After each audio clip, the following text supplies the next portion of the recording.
Video को like करें, channel को सब्सक्राइब करें और बेल आइकन दबाना ना भूलें। नीरू नाम का एक आदमी रात के समय गांव की ओर जा रहा होता है। तभी उसे कब्रिस्तान से जाना पड़ता है और वो जब कब्रिस्तान से जा रहा होता है तभी उसे एक चुड़ैल दिखती है और वो बोलता है, अरे बाप रे, आज तो मर गए। आज पता नहीं ये नास मिटी चुड़ैल कहाँ से मिल गई। अब ये चुड़ैल मुझे पक्का यहीं पर गाड़ देगी। अरे वाह, तुम्हें तो मुझ पे पहले से ही विश्वास है कि मैं तुम्हें खाने के बाद यहीं पर गाड़ दूंगी। अब तो मैं तुम्हारी बात को नहीं टाल सकती। अब तो मुझे तुम्हें खाना ही होगा और फिर यहाँ पर गाड़ना ही होगा। तो चलो, अभी मैं तुम्हें मार देती हूँ और फिर बाद में खाकर तुम्हें यहीं पर गाड़ दूंगी। पहले मैं तुम्हें मार देती हूँ ताकि गांव वालों को किसी को पता ना चले कि तुम यहाँ पर हो और तुम्हें किसी ने मारा है, ताकि फिर तुम्हारे गांव वाले यहाँ पर किसी तांत्रिक पंडित या ब्राह्मण को लाकर मुझे मरवा दे। ऐसा बोलकर वो कब्रिस्तान की चुड़ैल उस आदमी को मार देती है।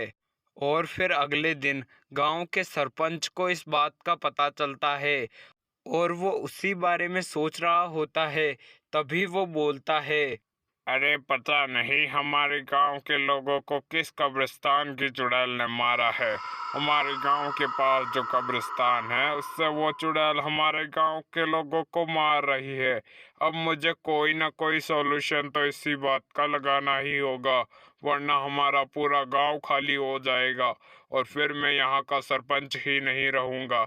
मुझे जल्द से जल्द कालू को फोन लगाना चाहिए ताकि वो यहाँ पर आकर उस कब्रिस्तान की चुड़ैल को मार दे और फिर हमारा कोई भी गांव वाला अगली बार से नहीं मरेगा। और जब से कल वो आदमी मरा है हमारे गांव का, तब से गांव वाले आकर मुझे बार बार शिकायत कर रहे हैं। तभी वो सरपंच कालू को फोन लगाता है और फोन पर उससे बात करने लगता है। और 1 घंटे के अंदर ही कालू उस गांव के अंदर आ जाता है और मुखिया से मिलकर बोलता है, अरे क्या हुआ सरपंच जी, आज मुझसे काम कैसे पड़ गया आपका? क्या आपका किसी भूत या चुड़ैल से पाना पड़ चुका है कि इसलिए आपने मुझे यहाँ पर बुलाया है? वो भूत है या चुड़ैल? अरे बेटा, ऐसी कोई बात नहीं है। मुझे तो किसी चुड़ैल या भूत से पाना नहीं पड़ा है, लेकिन इस गांव की ही किस्मत खराब है जो कि इस पर उस कब्रिस्तान की चुड़ैल की नजर आ चुकी है। वो कब्रिस्तान की चुड़ैल अब इस गांव के सभी लोगों को मारना चाहती है। वो उस रास्ते से जो भी गुजरता है उसे मार देती है और अगर उसे कोई गांव का आदमी भी मिलता है तो वो उसे भी मार देती है। इसलिए कृपया करके तुम हमारे गांव को बचा लो। अरे ठीक है मुखिया जी, आप घबराइए मत। मैं उस चुड़ैल का नामो निशान मिटा दूंगा उस कब्रिस्तान से। अभी मैं किसी अपने दोस्त के पास जाता हूँ और उसे लेकर उस कब्रिस्तान की चुड़ैल को खत्म करके आता हूँ। आप बस मेरे लिए पैसा तैयार रखना। मुझे बहुत सारे पैसों की ज़रूरत है जो कि मैं उस कब्रिस्तान की चुड़ैल को मारने के बाद आपसे लूँगा। फिर कालू अपने घर की एक मचिया पर बैठा होता है और बैठे बैठे सोच रहा होता है।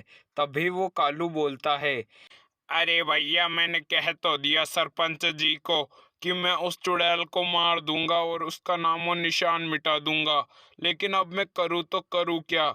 मुझे लगता है मुझे किसी ऐसे आदमी के पास जाना होगा जो कि उस चुड़ैल को चुटकियों में खत्म कर दे, और वो आदमी सिर्फ एक तांत्रिक ही हो सकता है।